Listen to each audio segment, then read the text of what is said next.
Welcome to the Scrum.org Community Podcast, a podcast from the home of Scrum.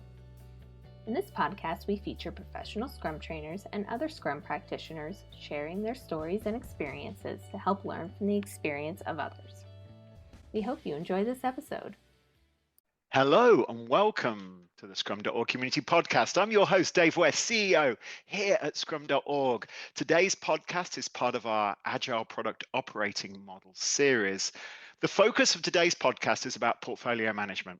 In January, I presented a webinar on how portfolio management fits in to APOM.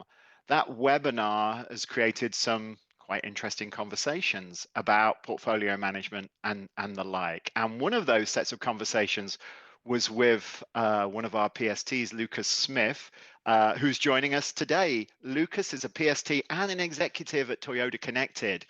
Now, I know some of the listeners may already know this. I'm a big fan of cars, so apologies if Lucas and I accidentally start talking about cars. We're going to try not to today, and it's a bit of a challenge. So, but welcome to the podcast, Lucas. Thank you very much. I'm glad to be here.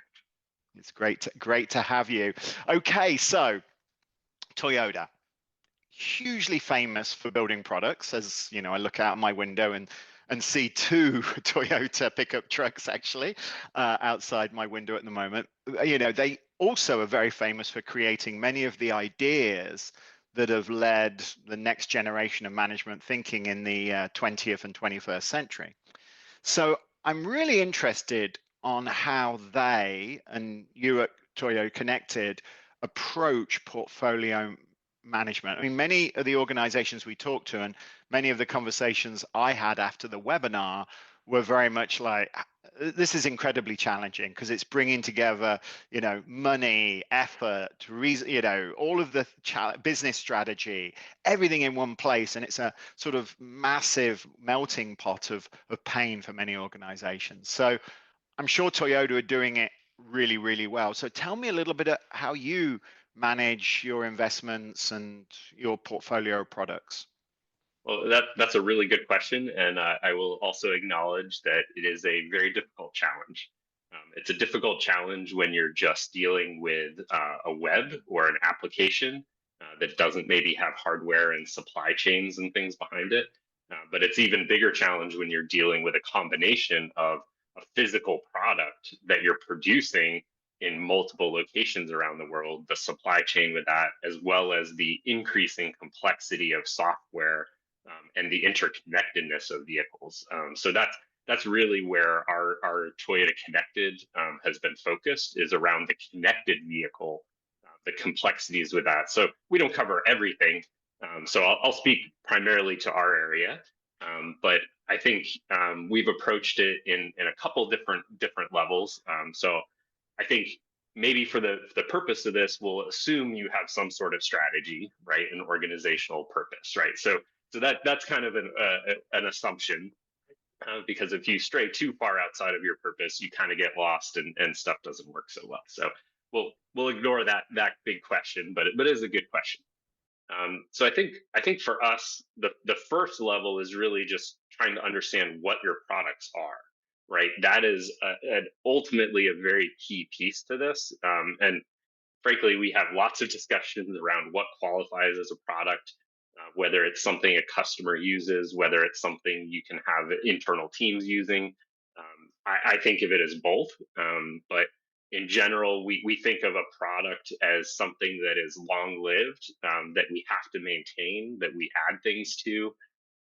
And we kind of have a rule of thumb. It's kind of a funny one, but if someone might call you and complain about it and be able to name it, it's probably a product, right? There's a lot of things that go on under the scenes and under the hood that, you know, a customer might not see, and they might be a product, but really you think about some sort of packaging of those into something that's understandable for someone. So that's a rough rule of thumb. So I would say first we look at what are our products, and then I really do. I think some of the APOM material is that you pulled together is really correct in that understanding the life cycle and the funding of that product is really important. I would say the life cycle and the life stage of that product is really the next thing we look at. We tend to refer to things as either in an explore, extract, or explore, expand, extract, and end of life. So it's a little bit of that model, right? And each of those stages has some different characteristics to it. So within a big organization, right, it's hard to have a single funding stream, a single funding model that works for everything.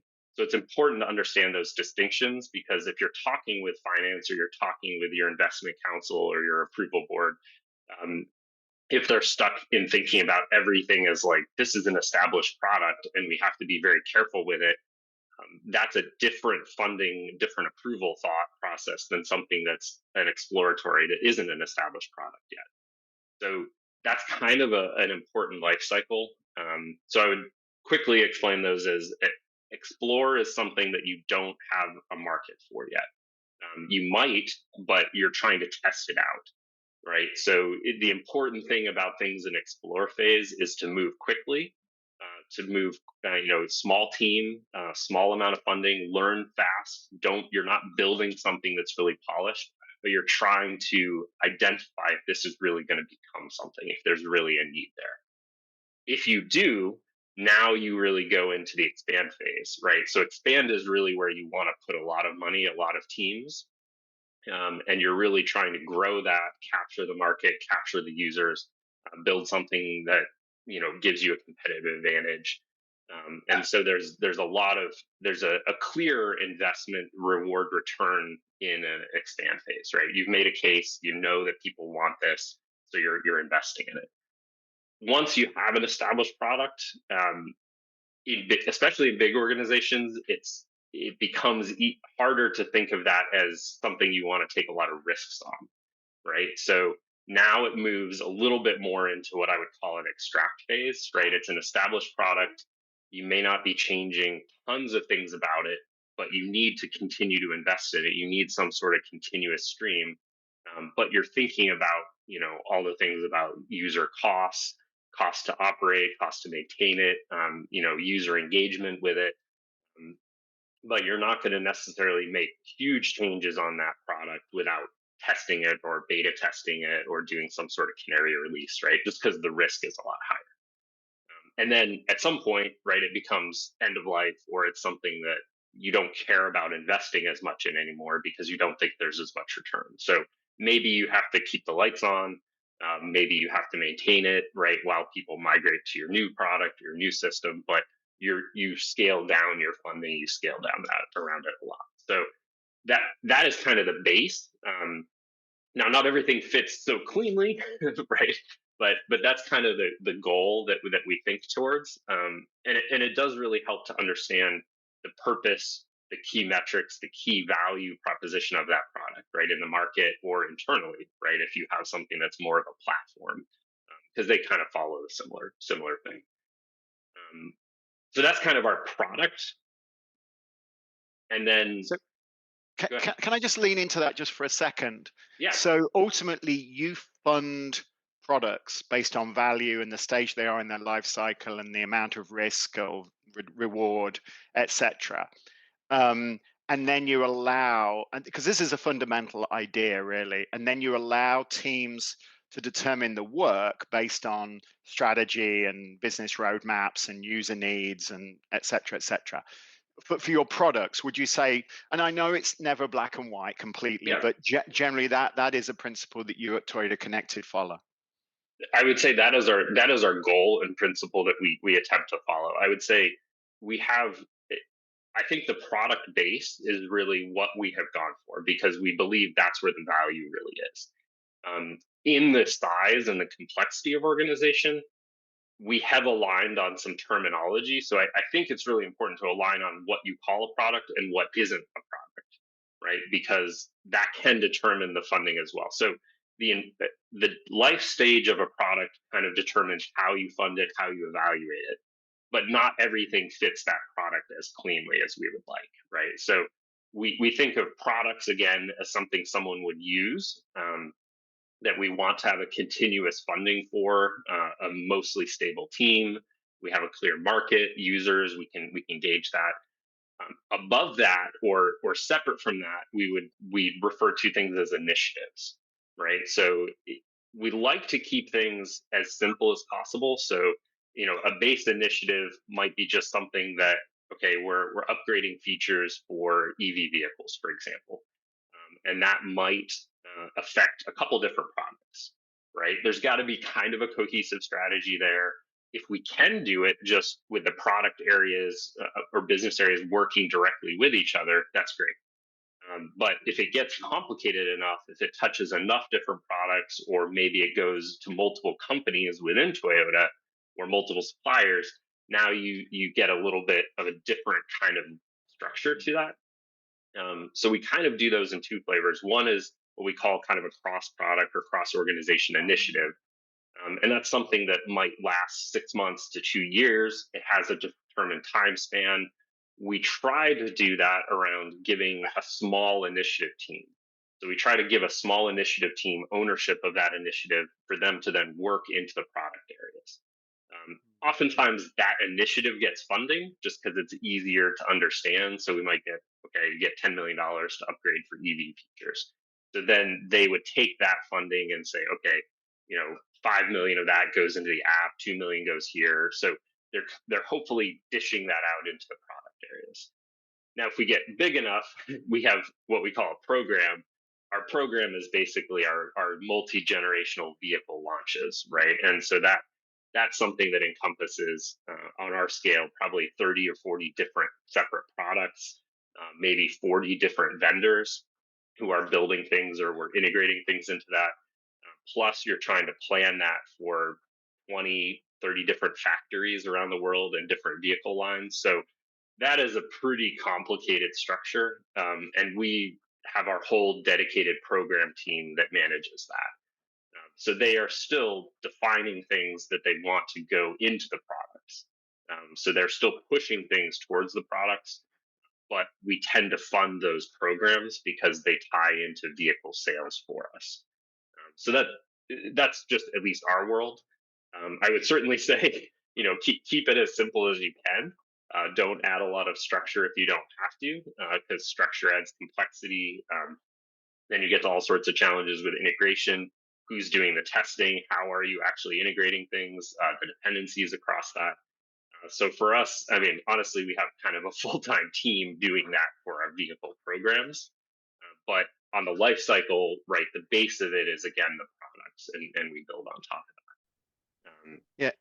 Yeah, that's really, really interesting, because in the webinar, that's pretty much how we didn't have the the program stuff. I didn't talk about that because the people I interviewed aren't quite of the scale of Toyota. There's very few companies in the world that are of the scale of Toyota. And cars are the most complicated machine that humanity mass produces. So I think it's very likely that layer is perhaps not necessary for many organizations. There are but a few that would. But the initiatives is interesting, because that's exactly what I saw at the 2 or 3 companies that I talked to in preparation for the webinar. That's exactly how they work as well. They fund the products, and then long-term teams allow them a level of autonomy around roadmaps and planning. And then there's these initiatives. In finance, it was GDPR and financial initiatives, around certain laws that are coming, and they push that. And if they get to a certain size, then they become initiatives with an initiative owner and maybe a team around them, which then drives that. So very, very, very similar. I think from how you described it. So, all right. So, and at the heart of the APOM approach is this idea of balancing agility with control, right? You really want empowered teams that are taking ownership for their products and feeling like they actually make decisions about what's going in them and are vested in it from a motivation perspective. But you need, obviously, that level of control particularly if you're releasing the next generation of EVs or sports cars or whatever the new RAV4, whatever the things are that you're working to, you need that level of control and transparency. How does it, in practical terms, what does it, how do you exert these two almost contradictory kind of like pulls? Yeah, I would say you put your finger on one of the key challenges, right? I would definitely agree with that. I think, I don't claim there's a one size fits all, right? It kind of does depend on your organization, what your risk profiles are, what your products are, et cetera, and your organization structure. So, I touched on our core goal of funding products. Not everything is funded that way for us, right? So one important thing we have done to help understand that control is just to do it's basically just a quadrant map of our current products or our current business areas and how they are funded, right? So the goal, right, is maybe your ideal dream is someone is paying for that product or you're getting funding directly into that product team, right? That gives them the most autonomy, right, and the most ability to quickly make changes to that product, right? So knowing how quickly and how critical it is that you can adapt that product, that would encourage you or be able to have discussions within your organization to say, look, we really need an independent stream that doesn't go through additional brutal chains, right, to this product team and allow them to adapt quickly. Some of our products are funded by external stakeholders within the organization. So we might have, so the first level that is our ideal is product funding directly to that team. Maybe second level is like a long-term funding structure, but we still have to work with stakeholders, right, to determine their needs, what they want integrated. So that's kind of we call that level one, level two. We currently, our goal is to get everything to level two, right, where we have a long-term products funding stream, but we at least have engagement within the enterprise. We have stakeholders. We know who we need to talk to, so that they're key, stakeholders and contributors to that. We do have things that operate more like a project funding, right? So we call that level three. So those are things that we have to go before approval board, right, and get funding for a certain amount of time, and we have to continually do that. So that gives more control to the organization, and a lot of times they feel better about that funding, but it means you have less adaptability, right, to change, and the team has less autonomy with that. And then level four, which is we try to avoid, but we do have some of this just because of our structure, is where we're just kind of doing staff aug, right? Where we are basically putting people into someone else's product team. So that's maybe a nuance of the corporate structure and the different companies within Toyota. But just mapping your products across those was actually a really powerful exercise for us. And it really just helps us to see, okay, what type of work, what type of products or funding do we take on? What's our goal? Can we get, this one is stuck in level three. Can we make a case to move to more consistent funding for this product because of the market needs? Or is it okay that it stays there? Like, it's not a big deal. So I think that was actually a really key exercise for us, and allowed us to have discussions internally and with different parts of Toyota to say, look, if you're telling us we really need to be innovative, we need to be adaptive, we need to change, or we need to catch up to the market in some way, then you have to fund it or structure it in a way that allows us to do that. Yeah, and I actually think even though Toyota Connected is a unique entity inside Toyota, that actual model, maybe not the fourth one, but the 1, 2, 3 is very similar in most organizations actually. One is those products that, there's definite money coming in, it's a financial product, it's it's something that people are buying or using or subscribing to, either as a shared revenue, that you get a slice of a bigger pie or whatever. Second one is ones that are internal systems that are very much have sponsorship and they're like, yes, we need to have this call center, or we need to have this for a period, but the money's a little bit less direct. And then the third one are these projects. You know, I was going to a consumer packaged goods organization a few weeks ago, and they fire up these, oh, we need an app that does this, you know, whatever it is, something about diapers or something about whatever, women's health or whatever, and they create it, and then it doesn't really, and they fund it, and the team have very little. I mean, it's kind of like a bit, yeah, they try to be outcome centric, they try to be user centric, but at the end of the day, you're satisfying a stakeholder with a big pot of cash, and then so you deliver that, and then it's like, okay, so what happens? How do we maintain it? I was talking to actually last year, talking to a lady that works at the Dutch Natural History Museum, and she said, we're really good at those threes.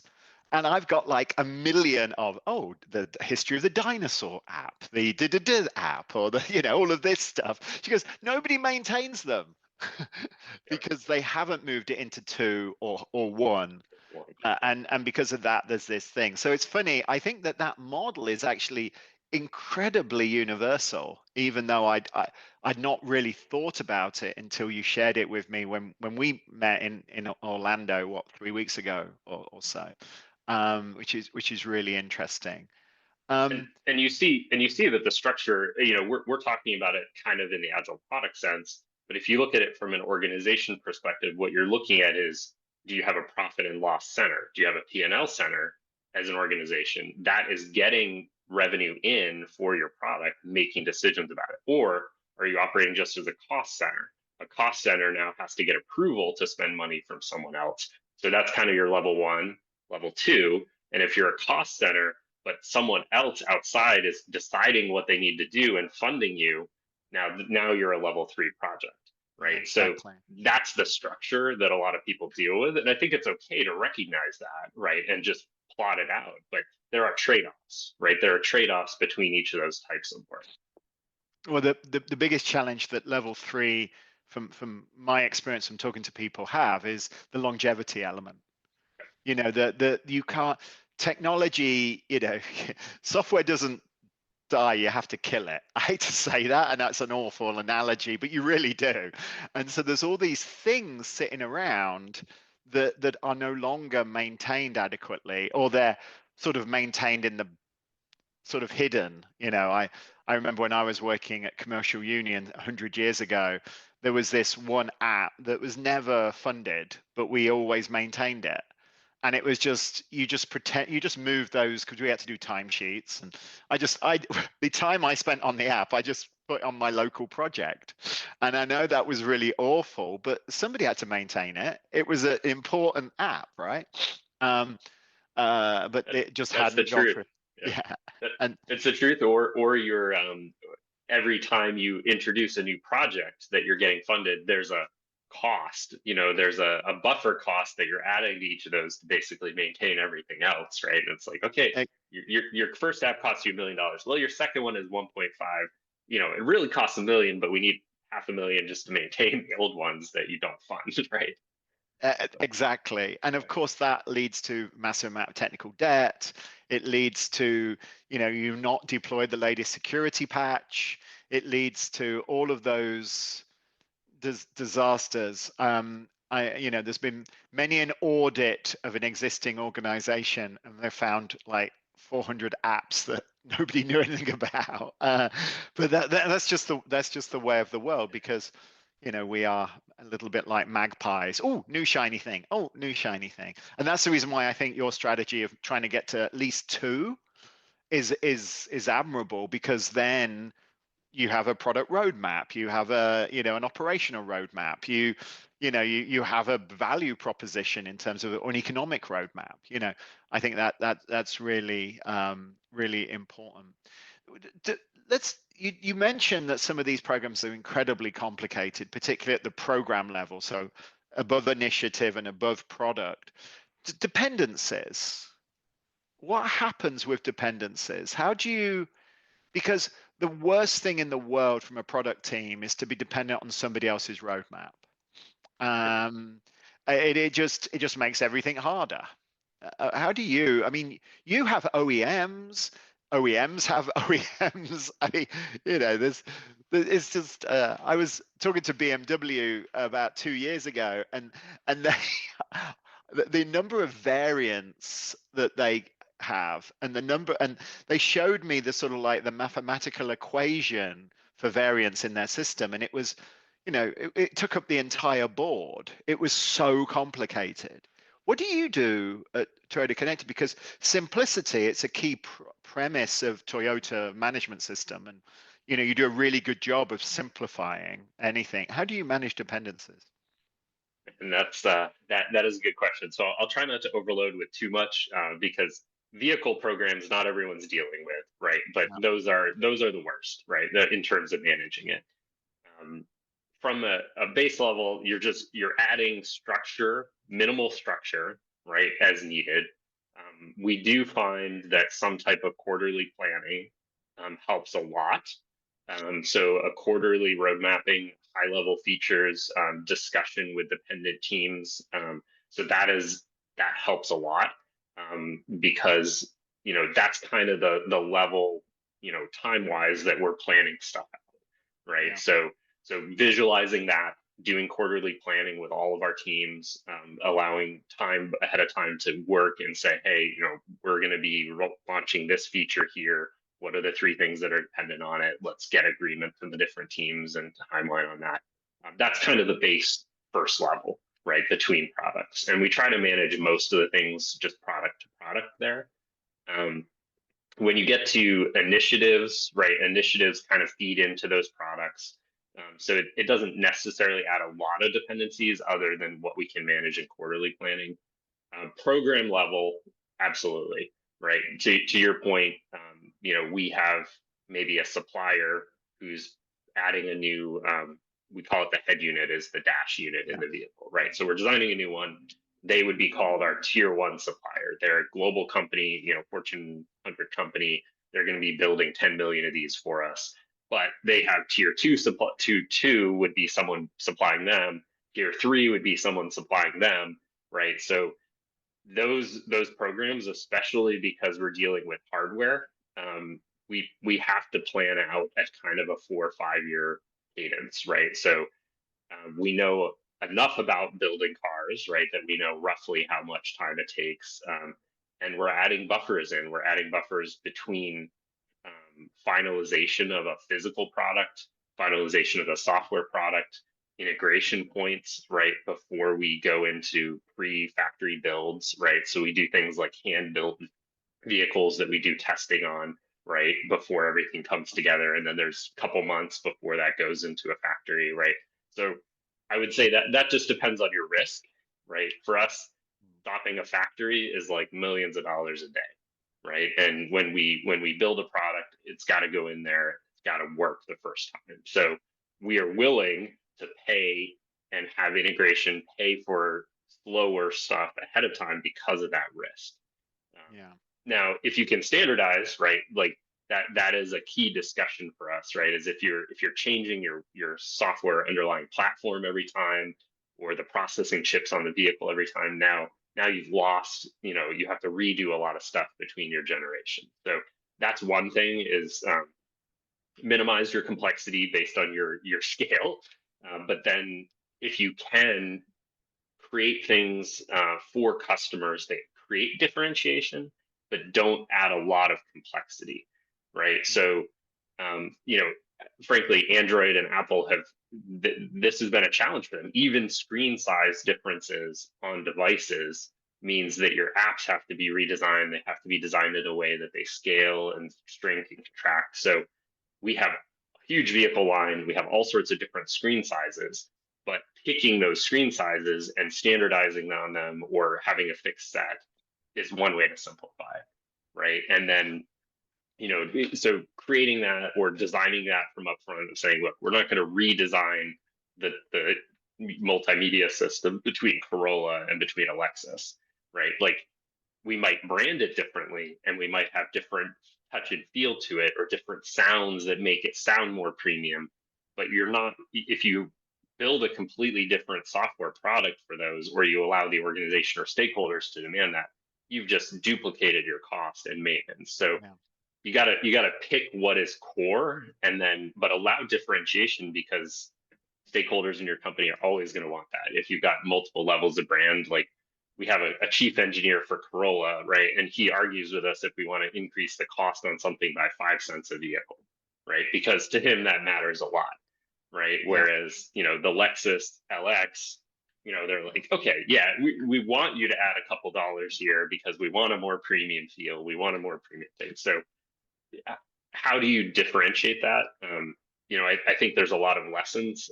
Apple is very good at that, right? And just a little bit of different screen size, a little bit of a different camera resolution, more storage space. Those are things that actually don't impact your software very much, but they impact the user experience, which create a differentiation. So those are things, just increasing the size of your screen, increasing the resolution, maybe the speed of responsiveness, maybe the sounds, the touch and feel.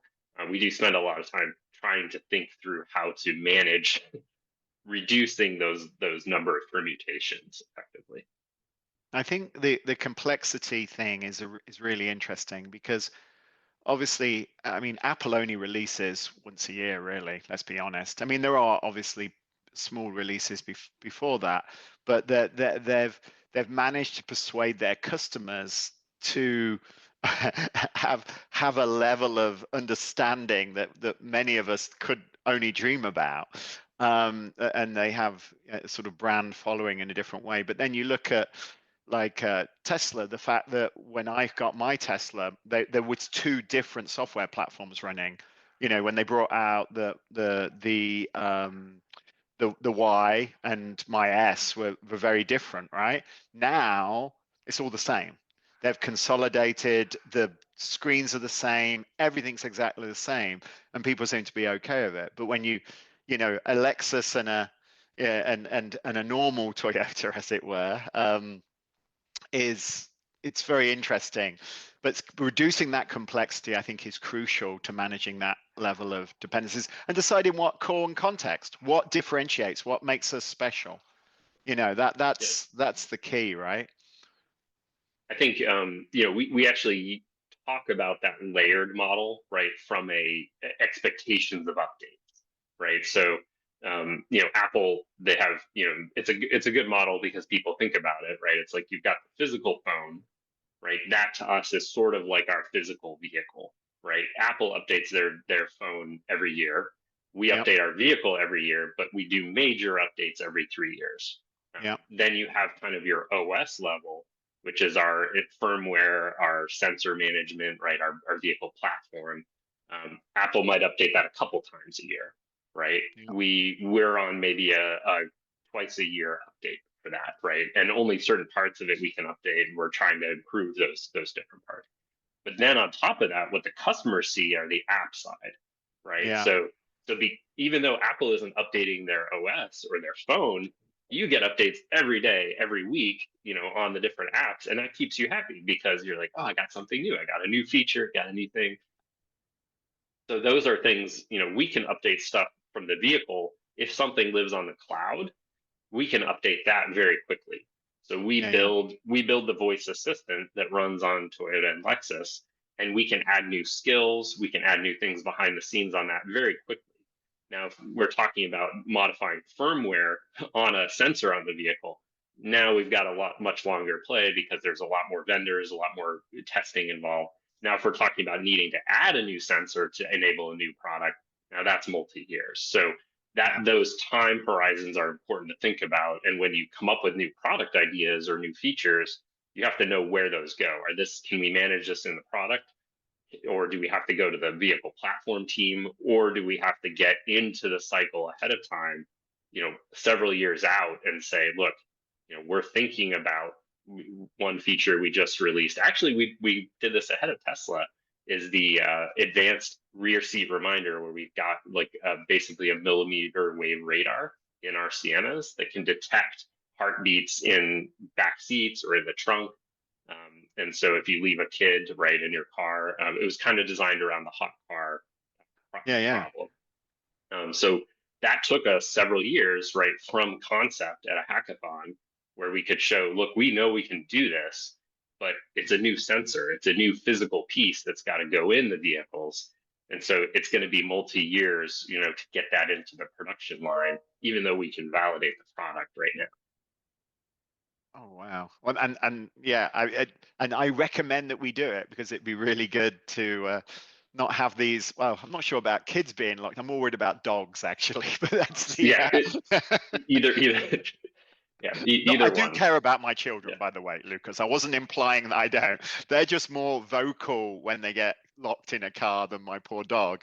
There's a smaller age range typically that they would not remind you, right? Like if you leave your Exactly. 4-year-old there, they're like, wait, but it Exactly. still happens. Unfortunately, it still happens. So Yeah, it it's a does. problem. So it's great. That is a worthy cause. So just to take it all the way back, and we need to finish. And I could talk to you for hours about this stuff. I really love the whole. I mean, The Machine That Changed the World is one of my favorite books of all time because it just boggles the mind how we built cars and how we built the infrastructure around it, and the petrol stations, gas stations, and the freeways, and then the car manufacturers, and then it's just incredible. I think the story of automotive manufacturing is one of the most interesting things ever, and I'm definitely a, well, I guess what they called petrol head, but I guess actually I'm an electric and petrol head, so that's it. So I could talk for hours, but so just take it forward.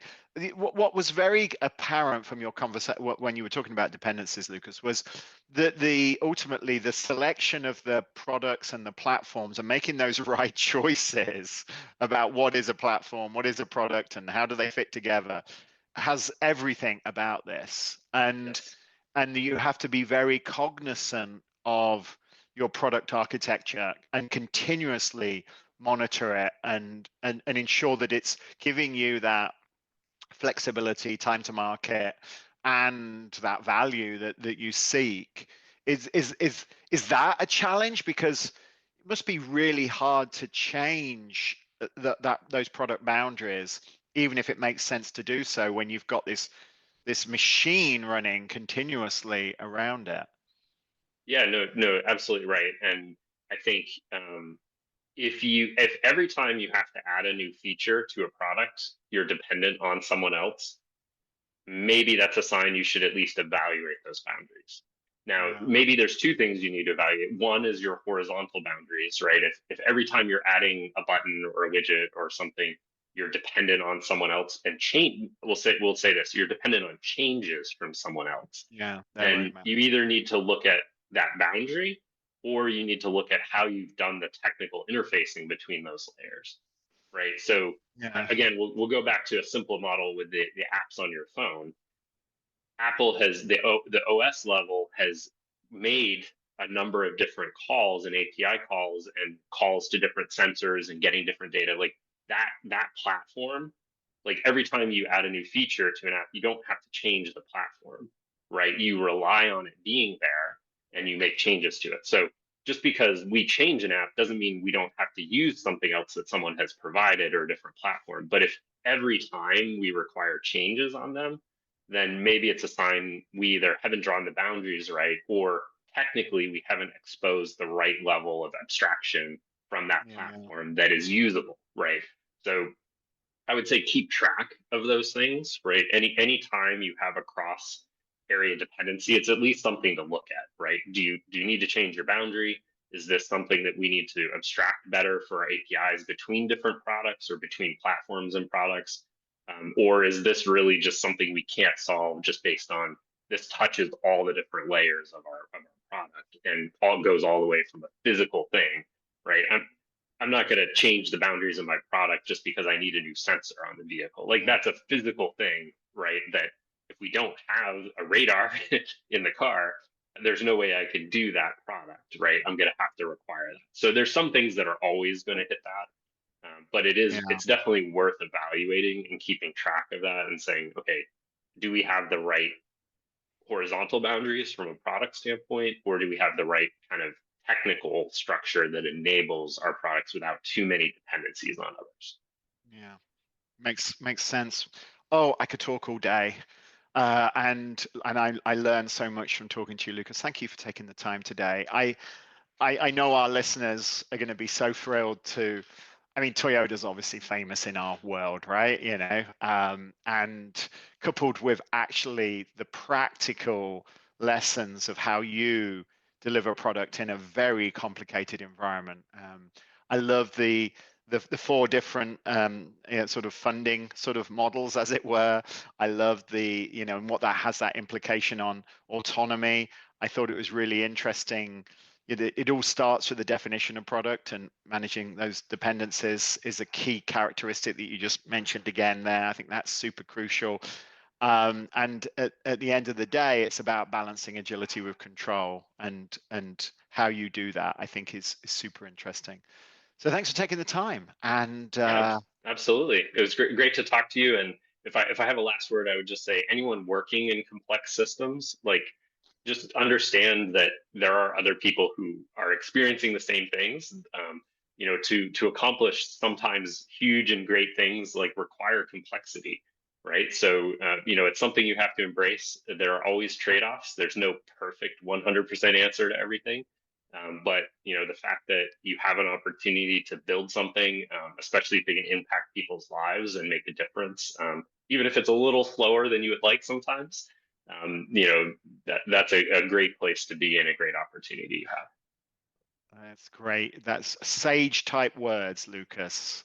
Be mindful of the system that you're building, and ensure it makes it transparent, but also understand that we're doing this to deliver value, which is an incredible opportunity that we all have in the industries and the jobs that we do. So thanks for your time, Lucas. I'll let you get back to building that next generation of car, which I can't wait to hear more about, but we'll take that offline, and I'll have it over a beer sometime in the future. And listeners, thank you for listening to today's Scrum.org Community Podcast. If you liked what you heard, please subscribe, share with friends, and of course, come back and listen to some more. I'm lucky enough to have a variety of guests talking about everything in the areas of professional Scrum, product thinking, and of course, Agile. Today we had Lucas Smith, PST and executive at Toyota Connected, talking about the Agile Product Operating Model with particular focus on portfolio planning and how an organization as innovative and with so much history and so much scale that Toyota has is actually working in a very agile and creative way. So thanks for listening, everybody. Scrum on.